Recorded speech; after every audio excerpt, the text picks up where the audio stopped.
My parents made me feel worthless years ago. Now they demanded retirement money. But I'm done. I'm 30. I've built the kind of success my parents swore I'd never achieve. The kind of success that has them suddenly interested in being part of my life again. The irony would be funny if it wasn't so infuriating. They spent years telling me I was worthless, and now they want a piece of my worth. Looking back at those days right after graduation, I threw myself into finance. The hours were insane, but I discovered I had a real talent for it. I started as an entry-level analyst working 60, sometimes 70 hours a week. Unlike my childhood, where hard work never seemed to pay off, this time I saw results. I got promoted faster than anyone expected. My bosses noticed my dedication, my ability to spot opportunities others missed. I started learning about real estate on the side, and that's where everything really clicked into place. By the time I hit 30, I had more money than I'd ever dreamed possible, enough to never worry about finances again.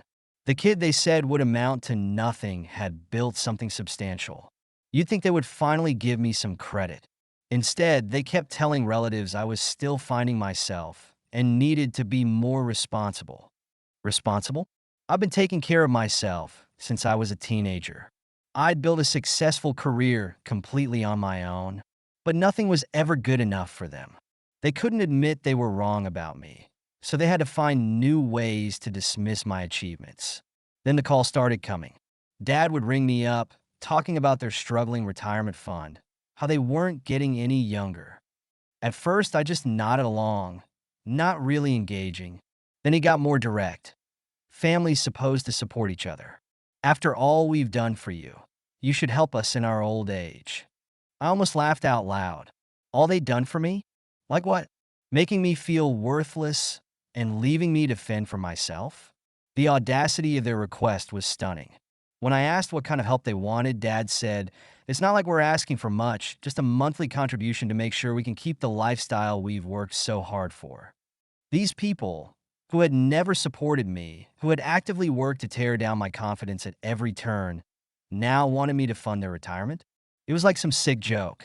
They hadn't saved anything for their future, hadn't planned at all, and now expected me to bail them out. The pressure kept building. Every call became a guilt trip. "You're our only son. It's your responsibility." Mom would sigh dramatically about all their sacrifices, as if providing basic necessities during my childhood was some extraordinary act of generosity. Then Dad sent me something that really took the cake, an actual itemized list of expenses from my childhood. Everything from meals 1990 to 2004, to utilities totaling $85,000. He even signed it like a formal invoice. That's when it really hit me. They didn't see me as their son. I was just an investment they were finally trying to cash in on. I ignored them for weeks after that. But they wouldn't let up. They started calling from different numbers, sending guilt-laden messages about family loyalty and obligation. They even got my sister Emma, their golden child, involved. She tried to play peacemaker, but she hadn't lived my life. She hadn't experienced what it was like to be constantly torn down, to never be good enough. She was the one they praised, the one who could do no wrong. Of course, she couldn't understand why I was being difficult. Growing up in my house was like living in a pressure cooker where the release valve was broken. My parents had this perfect image of what their son should be: straight A's, varsity athlete, future doctor, or a lawyer. I wasn't any of those things. Every single day, they made sure I knew just how much I was failing to live up to their expectations. It was a constant barrage of criticism and disappointment that wore me down bit by bit. High school was especially brutal. Any grade less than an A meant another lecture from my dad. "I'm not raising a failure here. Shape up, or you'll end up a loser." Mom wasn't any better. She'd throw around threats like, "Maybe you need to learn what the real world is really like." The real kicker? While they had all these grand expectations, they never actually helped me achieve them. Not once did they offer support or guidance. Just criticism and disappointment, served up daily like some twisted form of motivation. I started working when I was 16 just to buy the basics, school supplies, clothes, things most kids get from their parents without thinking twice. I remember the first job I got, stocking shelves at the local grocery store. My parents acted like I was doing it just to rebel against them, to show how independent I was. They couldn't understand that I had to work because they wouldn't help with even the most basic necessities. When college applications rolled around, they dropped their biggest bomb yet. They wouldn't help pay. "You've already wasted enough of our money," Dad said with that dismissive shrug I grew to hate. "Figure it out yourself." So I did exactly that. I worked my way through college, juggling classes with multiple part-time jobs, surviving on minimal sleep and zero social life. I missed out on all the typical college experiences, the parties, the spring breaks, the late-night study groups with friends. Instead, I was working double shifts at a local diner, trying to make enough to cover my next semester's books. When I graduated, not a single family member showed up to watch me walk across that stage. They didn't even call. By then, I'd stopped expecting anything from them. I knew I was on my own, and maybe that was the greatest gift they ever gave me, even if they didn't mean to. Anyway, getting back to what happened, everything came to a head last Thanksgiving. I showed up hoping we could have an adult conversation about boundaries and respect. Instead, Dad launched into another speech about family unity and doing your part. My mother sat there nodding along, occasionally throwing in comments about how children owe their parents for raising them. Finally, after years of taking their abuse, I'd had enough. "I'm not funding your retirement," I told them point blank. "I succeeded despite you, not because of you. You spent my entire life making me feel worthless, and now you want to cash in on my success? That's not happening." I could see the shock on their faces. They weren't used to me standing up for myself. Mom started crying, but I wasn't buying it anymore. These weren't tears of regret. They were tears of frustration that their plan was falling apart. Dad exploded, ranting about respect and how money had made me selfish. The irony of him calling me selfish was almost too much to bear.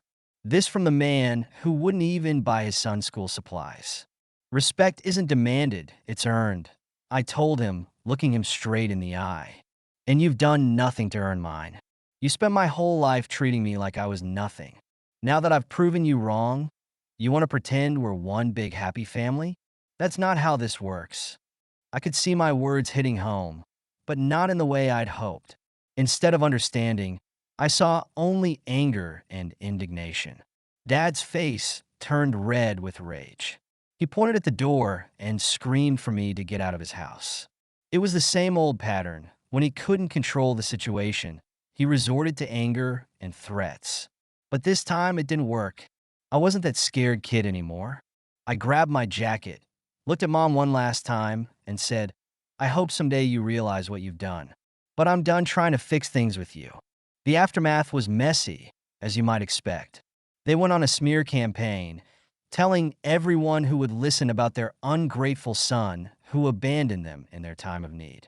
They twisted every detail, painting themselves as victims and me as the villain. I lost contact with a lot of family members and old friends who bought into their version of events.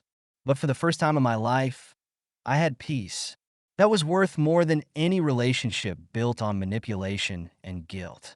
I focused on building my own life, growing my investments, traveling, making real friendships with people who actually cared about me as a person, not what I could give them. I started therapy, working through the years of emotional abuse and neglect. Slowly, I began to understand that their treatment of me was never about my worth. It was about their own issues and inadequacies.